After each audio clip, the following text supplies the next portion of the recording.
ఇప్పుడే జీ5 app download చేయండి. చూడండి మీ ఫేవరెట్ టీవీ షోస్ ఎప్పుడైనా ఎక్కడైనా. అవని నీ మాటలకు తిరిగేలేదమ్మా. ప్రళయానికి ఎదురులేదన్నది ఎంత సత్యమో నీ ప్రవచనాలకు కూడా ఎదురులేదన్నది అంత సత్యం.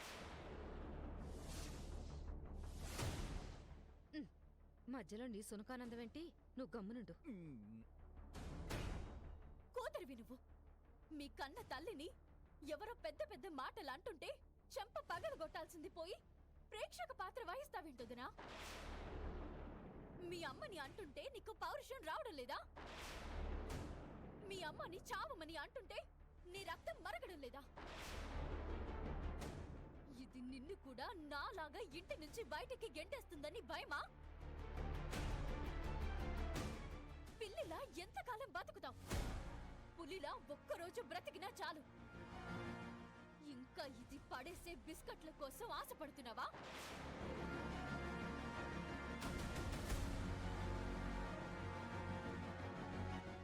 చిచ్చి, కొడుకువా నువ్వు? నీలాంటి కొడుకు పుట్టడం అవసరమా? నీలాంటి వాళ్ళు పుడితే తల్లిదండ్రులకు పుత్రోత్సాహం ఉండదు. ఎప్పటికైనా మనిషిలా మారతావనుకున్నాను. ఇప్పటికైనా మారు.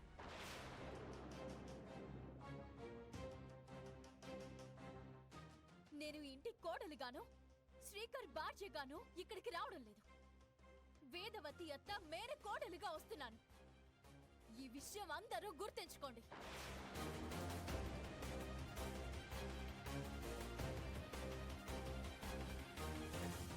అత్త, నీకు ఎప్పుడు ఏం అవసరం వచ్చినా నాకు వెంటనే ఫోన్ చేయి. 24 గంటలు నీకు సేవ చేయడానికి సిద్ధంగా ఉంటాను. ఏంటి అలా చూస్తున్నారు? ఇంక మాటలు లేవని అన్నాను కదా. అందరూ లోపలికి నడవండి. రావే వసంత, లోపలికి తీసుకెళ్ళు.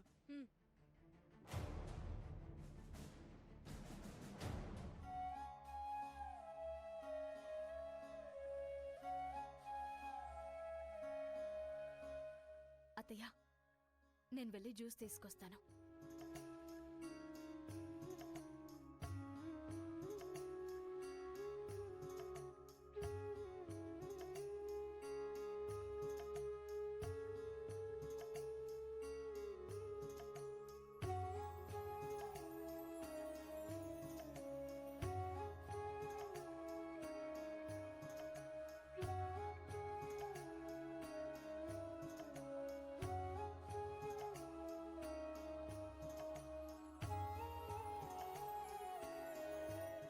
తాగండి అత్తయ్య.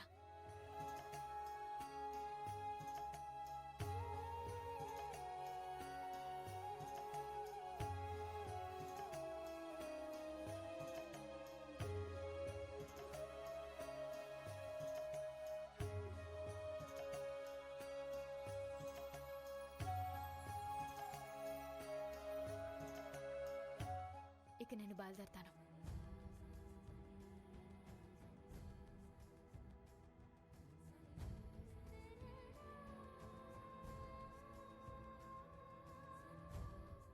కోడలైనా కూతురైనా అవనిలాగా ఉండాలిరా.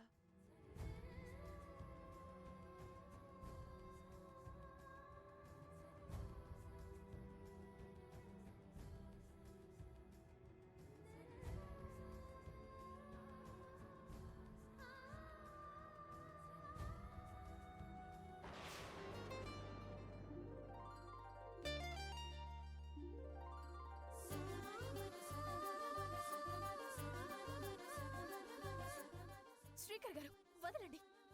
నేను వదలను. వదలమని అంటున్నానా? వదలను అంటున్నానా? నన్ను ఇలా పట్టుకునే అధికారం మీకే ఉంది. ఇది ఆఫీస్ కాదు. ఇక్కడ నేను బాస్ని కాదు, నువ్వు ఎంప్లాయీవి కాదు. నిన్ను పట్టుకునే అధికారం నాకుంది. ఇలా దగ్గరకు తీసుకొని సరసాలాడే సర్వ హక్కులు నాకున్నాయి. ఏం మాట్లాడుతున్నారు మీరు? సెన్స్ ఉందా? ఇప్పుడు నేను నిన్ను నా భార్యగా దగ్గరికి తీసుకోలేదు. మరి ఇందాకేమన్నావు? ఈ ఇంటి కోడలుగా రాలేదు, మేనకోడలుగా వచ్చాను అని అన్నావు కదా. అయితే అప్పుడు నువ్వు నాకేమవుతావు? మరదలి అవుతావు.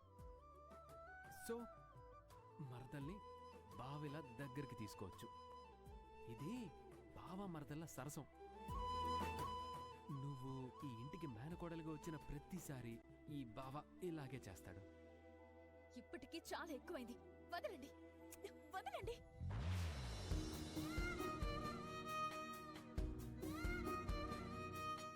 ఇలాంటి సరసాలకు సంతోషపడే పరిస్థితిలో గాని అంత దగ్గరగా గాని నేను లేను. బావ అనేవాడికి కూడా కొన్ని హద్దులుంటాయి. ఇంకెప్పుడు నన్ను ఇలా ఇబ్బంది పెట్టద్దు.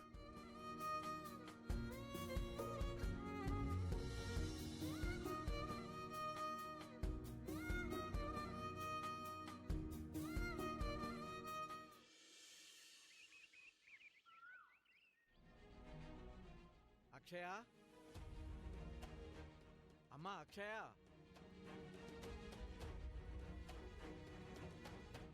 అక్షయ, అక్షయ,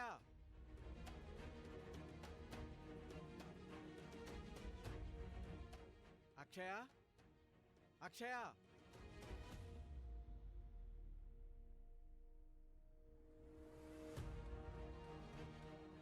అమ్మా అక్షయ, ఎక్కడికెళ్ళి ఉంటుంది?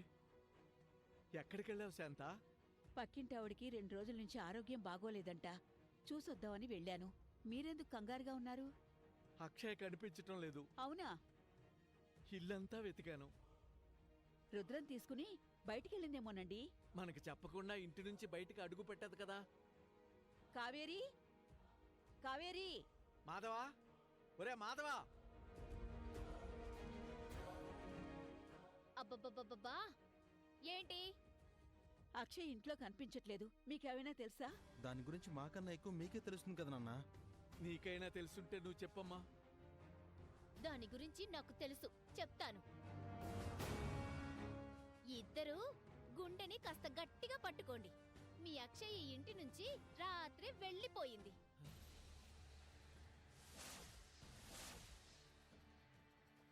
ఇంటి నుంచి వెళ్ళిపోవడం ఏంటి? నువ్వేమన్నా అన్నావా? ఎందుకు ప్రధానికి నా మీద పడేడుస్తారు? నేనేం అనలేదు. నేను ఇంట్లో ఉండాలనుకోవడం లేదు, అందుకే బయటికి వెళ్ళిపోతున్నానని చెప్పి వెళ్ళిపోయింది. అక్షయ్ని ఇంటి నుంచి తరిమెయ్యాలని అక్షయ్ వచ్చినప్పటి నుంచి నీ భార్య అనుకుంటూనే ఉంది. ఈ ఇల్లు మా పేర్లు ఉంది కాబట్టి మమ్మల్ని మీరు ఇంట్లో ఉండనిచ్చారు గాని లేదంటే ఈ పాటికి వృద్ధాశ్రమంలో ఉండేవాళ్ళం. ఈ మధ్య ఇంటి పనులను బాగా అందుకుంది. నేనెందుకు పంపిస్తాను? అదే వెళ్ళిపోయింది. అవునన్నా, అక్షయ్ వల్ల కావేరి మధ్య కాస్త రిలాక్స్ అయింది. బండెడి చాకరీ తనతో చేయించుకుంటూ చాలా రిలాక్స్ అయింది. చిన్నపిల్లన్న జ్ఞానం కూడా లేకపోయింది మీకు. దానంతటి అది బయటికి పోతే నన్ను ఆడిపోసుకుంటారేంటి? బయటికి వెళ్లకుండా ఆపాలి కదమ్మా. లేకపోతే ఆ సమయంలో మమ్మల్ని నిద్రలేపి చెప్పాలి కదా. అసలే ఈ మధ్య మీకు నిద్ర పట్టడం లేదు. మీ నిద్రకి భంగం ఎందుకని నేను లేపలేదు. మా గురించి ఎంత గొప్పగా ఆలోచించావు తల్లి. 100,000,000 వందనాలు. ఎక్కడికి వెళ్ళిపోయిందో ఏంటో, వెళ్ళి వెతుకుదాం పద. రండి. జీ5 యాప్ డౌన్లోడ్ చేసి అన్ని ఎపిసోడ్స్ పూర్తి ఉచితంగా చూడండి.